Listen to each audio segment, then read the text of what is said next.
For a reaction, let's bring in Israeli ambassador to the UN, Danny Danon. Great to see you. Thank you for being here. First, I want to tackle this with you. The president was tweeting on the Squad today. He said, quote, "The Squad is a very racist group of troublemakers, young, inexperienced, not very smart. They're pulling the once great Democrat Party far left.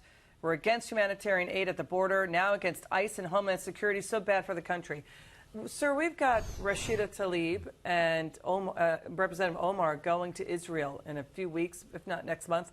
You're taking all of this, what the president is saying. So I can speak about Israel and anti-Semitism. It is very troubling to hear what they are saying about Jews in America, what they are saying about Israel, calling to boycott Israel. The strongest democracy, the strongest ally of the U.S., that's what they want to do. Actually, I'm happy that they are coming to Israel. Maybe they will get a chance to learn something, because when I read their comments, their tweets, I see the ignorance. I think it is about time that they will learn the history, and they will come and see a democracy in action when they come to Israel. What's the reaction inside Israel to these two individuals, these two representatives? So there was a debate whether we should allow them to come in or not, because we know they come to get the PR, to make a show, not really to learn, unfortunately. But we will allow them to enter the country.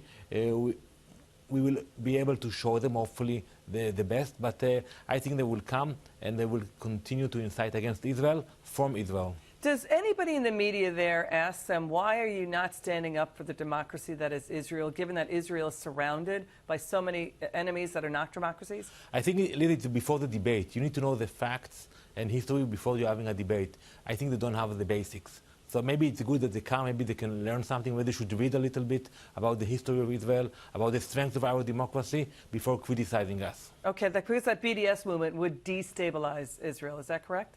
That's a threat, boycotting Israel. We help so many countries. Our technology helps so many Americans. So you want to boycott what we invent in Israel? It's ridiculous. And Representative Tlaib and Representative Omar support the BDS resolution that just came up in Congress. Let's move on to Iran, claiming it broke up a CIA spy ring. 17 individuals arrested, some of them rather, sentenced to death. The president denies it. What are you hearing? Don't believe what the Iranians are saying. Why? They are now panicking. That's why they spread rumors. That's why they attack the tankers, they attack the U.S. drone. The sanctions are working. It's effective. That's why they are reacting, and they're trying to get the attention of the Europeans to stick to the agreement. I call the Europeans to apply more sanctions, to follow the leadership of President Trump, and not to try to negotiate with them. Look at the UK. They just took a boat, and they are holding it, and still we don't hear a clear condemnation coming from the UK. They should apply more sanctions against the Iranians. Okay, because to your point, this, the question is this tit-for-tat, tanker-for-tanker grab.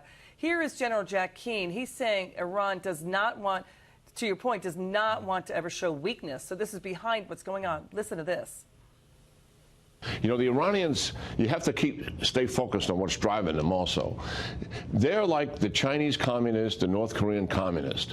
They've got an audience at home that they have their hands around their throat. Right. And they don't want to ever show weakness to them. So the United States shoots down one of their drones, and it's a fact. They deny it.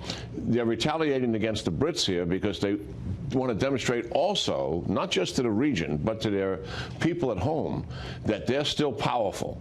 Your reaction to that? I agree with the general, but I would add something else. I think the Iranians, they want to renegotiate, but they cannot come publicly and admit it. So that's what they are doing. They want to call for the world's attention.